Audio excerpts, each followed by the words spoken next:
Educação à distância, mudando realidades.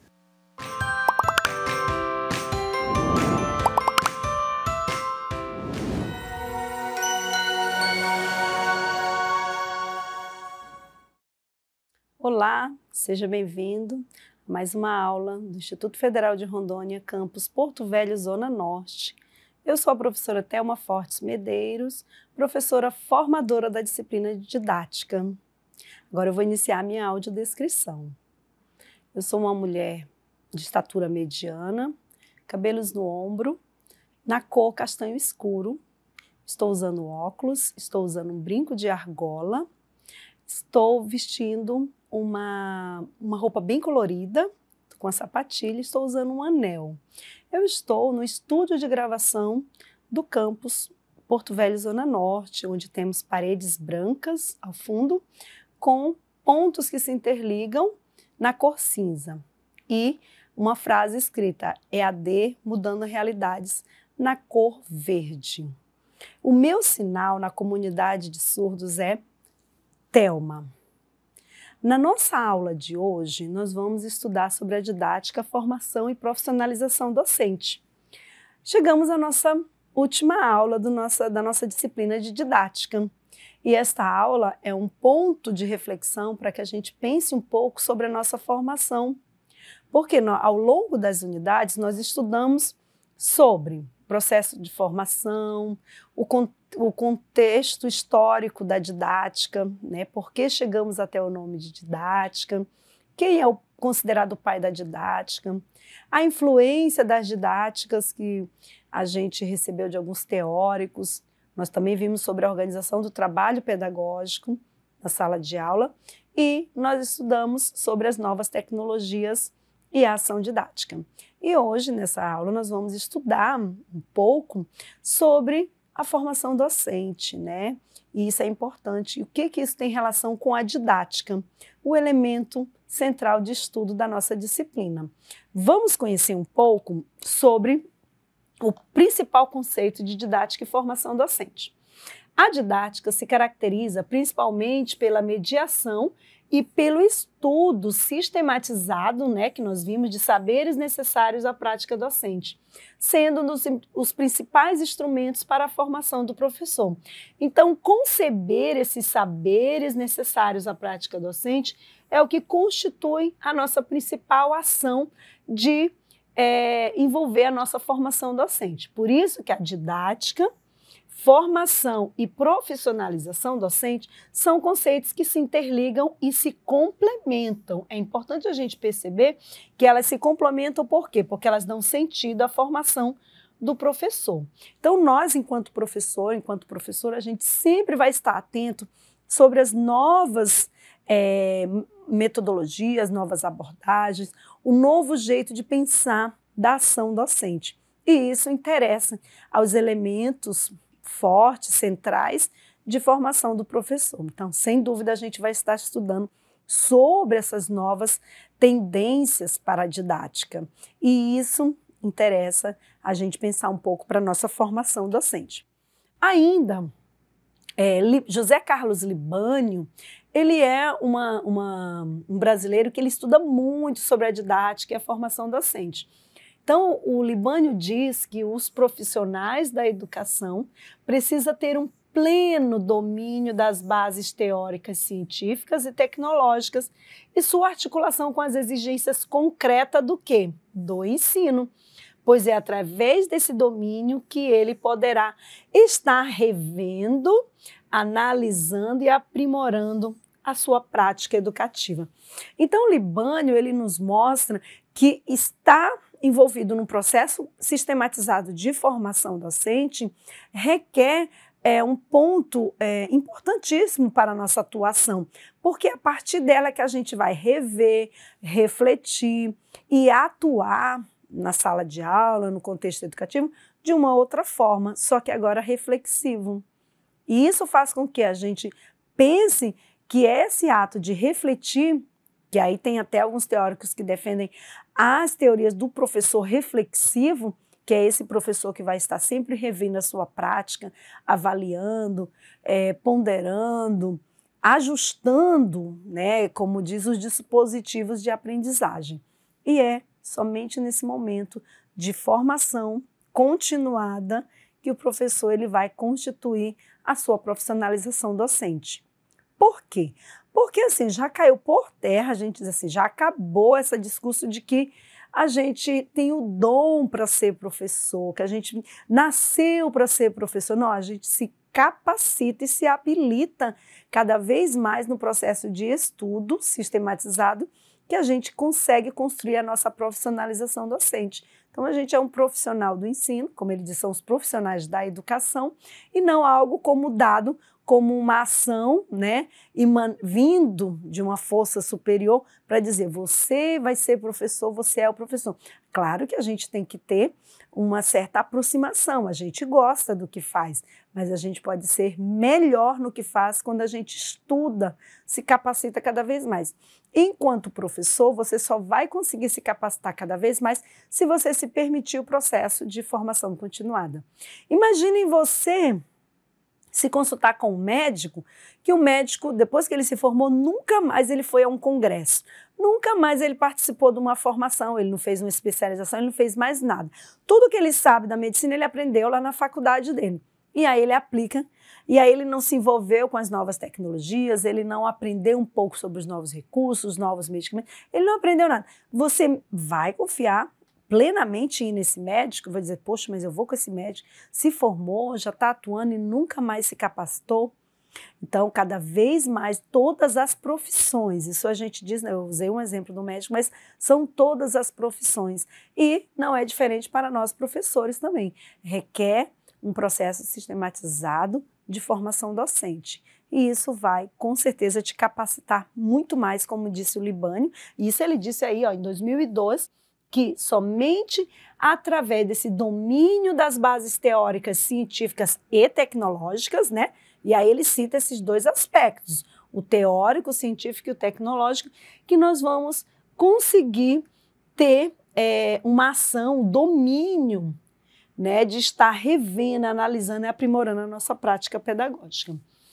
Aqui, a gente ainda diz que os docentes precisam desenvolver capacidade de aprendizagem da relação, né, com o saber, com os alunos, com os próprios colegas, da convivência, da cultura, do contexto e de interações que cada pessoa com o resto do grupo, com seus semelhantes e com a comunidade que envolve a educação. Então, essa formação, ela assume um papel que vai além do ensino, que pretende ser, né, uma mera atualização. Não é uma atualização científica de um novo método científico, pedagógico ou didático, mas esse papel ele é da transformação na possibilidade de criar espaços de participação, de reflexão e formação para que as pessoas aprendam e se adaptem para poder conviver com as mudanças e com a incerteza.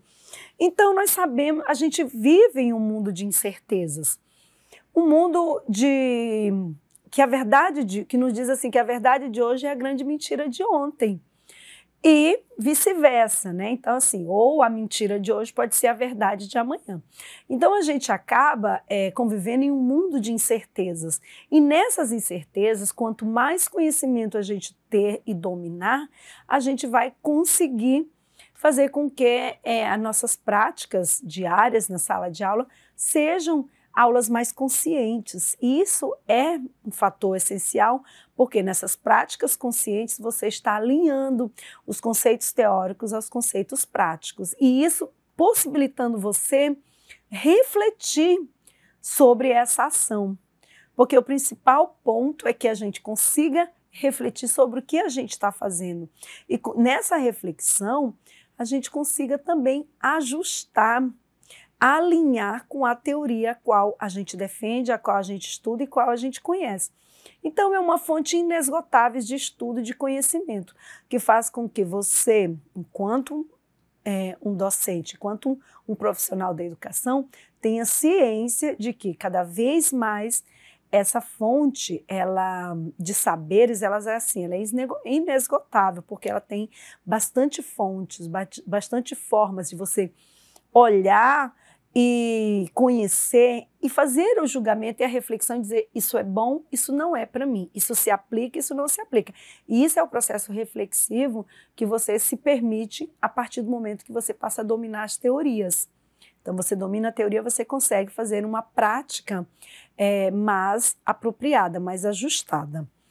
E aí, a gente tem que olhar que as considerações sobre a formação docente diz que o professor ele possui conhecimentos objetivos e subjetivos. Ou seja, a gente tem ações pontuais, objetivas, frontais, e tem as questões subjetivas que envolvem, por exemplo, como esse professor recebe o conhecimento, como esse professor procura aplicar, como ele procura refletir. Isso são as questões subjetivas de cada um de nós, né, de cada ser humano que somos. E aí a aquisição de conhecimentos por parte do professor é um processo amplo e não linear, ou seja, ele é bem maior do que a gente consiga observar e ele não se dá somente de uma via, de forma linear, frontalmente, ele se dá de diversas formas, oblíquo, transversal, então a gente tem de diversas formas a gente ter essa aquisição de conhecimento. E a apropriação de conhecimentos por parte do professor está muito ligada à sua prática profissional e condicionado o quê? À organização da instituição a qual ele participa, né? Onde ele é exercido. Isso faz com que a gente pense que a prática, a instituição te dá condições de você realmente aplicar todo esse processo e é importante a gente estar numa instituição, conhecer a proposta pedagógica da instituição, conhecer qual são a missão, os valores que a instituição defende, o que ela pensa de formação de aluno. A aquisição de conhecimento, então, ela vai sempre se dar por parte de um professor em um processo complexo, adaptativo e experiencial. Então, nós nunca vamos ter uma formação fácil, simples, tranquila. A gente vai ter uma formação bastante complexa, onde a gente aqui num curso superior, numa graduação, você tem uma pontinha do conhecimento. Aí você vai, na prática, você vai ampliar esses conhecimentos, porque você vai se deparar com diversas situações práticas do dia a dia que envolvem outras teorias que talvez ainda não foram estudadas nem na faculdade. Então, isso você só vai ter esse conhecimento no processo de formação continuada, no processo de formação docente. E, sem dúvida, a didática vai estar lá pontuando, porque o objeto de estudo da didática, o que interessa à didática, é, sobretudo, conceber a prática pedagógica desse professor, né? Então, isso é um objeto de estudo da didática. Então, a formação inicial, aqui a gente vai ver as características importantes para o processo de formação inicial. O que é a formação inicial? É o que vocês estão fazendo agora, um curso superior, uma graduação. Isso é a formação inicial. Todos nós aqui fizemos a nossa formação inicial. Aí é o que se dá no começo da socialização profissional e da assunção de princípios, regras, de forma muito geral, práticas para a atuação docente. Então, aqui, olha só, já está dizendo que nós recebemos na formação inicial o quê? Princípios e regras gerais para a atuação docente. Não está dizendo que vai esmiuçar toda a prática docente, não está dizendo que a gente vai detalhar tudo. Por isso que existe a formação continuada. Aí, na formação inicial, que se proporciona um conhecimento válido, gere uma atitude interativa e dialética, que conduz a valorizar a necessidade de uma atualização permanente em função do que? Que é a resposta das mudanças que se produzem, a criar estratégias e métodos de intervenção, cooperação, análise, reflexão e a construir um estilo rigoroso e investigativo. Ou seja, é nesse processo da formação inicial que a gente recebe todo esse acúmulo de conceitos maiores, né, da faculdade, do curso superior que a gente está fazendo, e é a partir dessas mudanças que vão sendo, né, provocadas no contexto, é que a gente vai precisando cada vez mais da formação continuada. Um dos exemplos é a gente perceber que eu citei nas outras aulas sobre o advento da pandemia, E aí vamos pensar um pouco nesse exemplo ainda. A pandemia veio, por um período ela ficou, e por um período a gente disse, peraí, a gente não vai poder ter que parar tudo. Então, a gente pensou em novas metodologias, em novas didáticas, em novas ferramentas de apoio para o ensino. Porém, agora, passado esse período, o retorno à presencialidade, a gente se depara com um novo contexto. Aí a gente diz assim, nós temos que estudar como vamos fazer uma intervenção ajustada. A gente teve alunos que ficou aí 2 anos praticamente sem estudar, alunos que esqueceram que já não tinham aprendido corretamente, né? Então, assim, como que a gente vai correr atrás desse processo de ensino, né? E isso faz com que a gente volte a uma situação pontual, mudanças ocorridas, como diz aqui, as mudanças, em função das mudanças que se produzem, né, socialmente, a gente vai ter que criar estratégias, métodos de intervenção, cooperação, análise e reflexão. Então, isso faz com que a gente pense que lá na formação inicial, ninguém estudou sobre a pandemia. Imagina aí quem se formou aí na década de 90, dos anos 2000, aí agora de 2020 para cá, a pandemia é um elemento que sempre volta às discussões dos cursos superiores como um todo, né?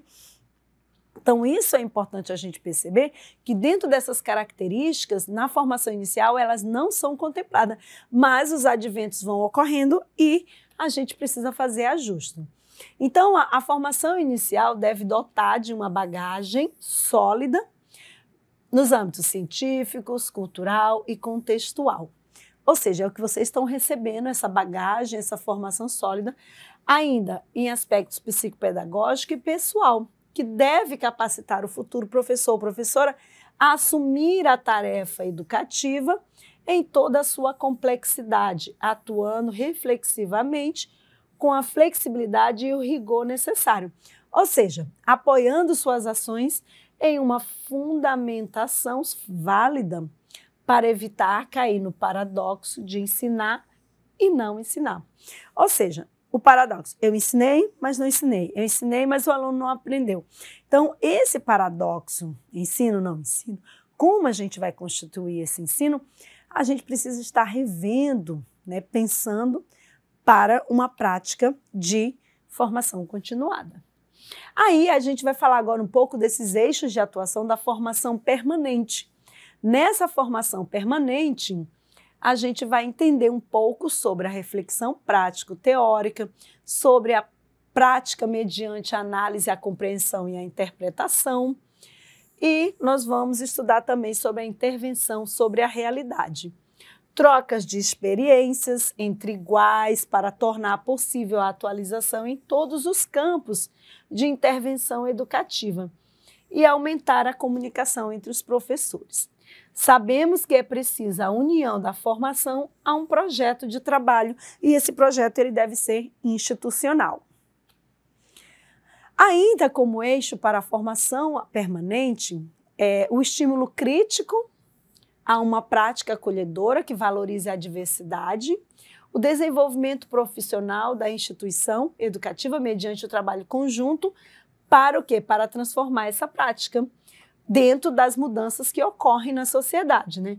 Possibilitar uma passagem da experiência que o professor traz de inovação, que às vezes é uma experiência isolada individual, a uma inovação institucional. Então, nesse processo de formação permanente, o professor acaba tendo um contato, né, muito mais aproximado.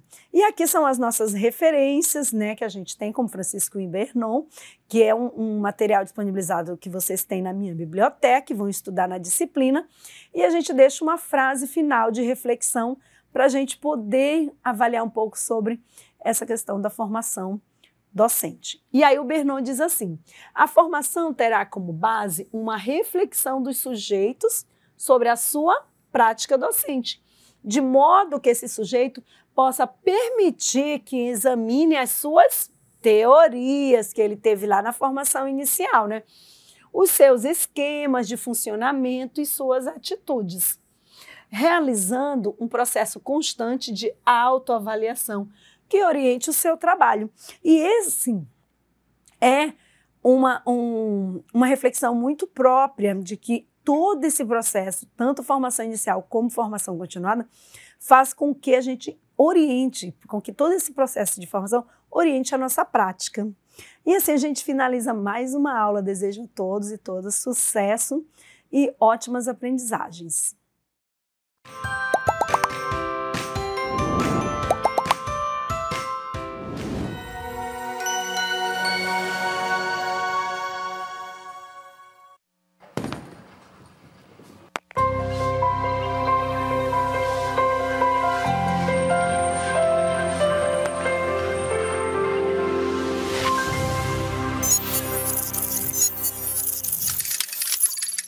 Educação à distância, mudando realidades.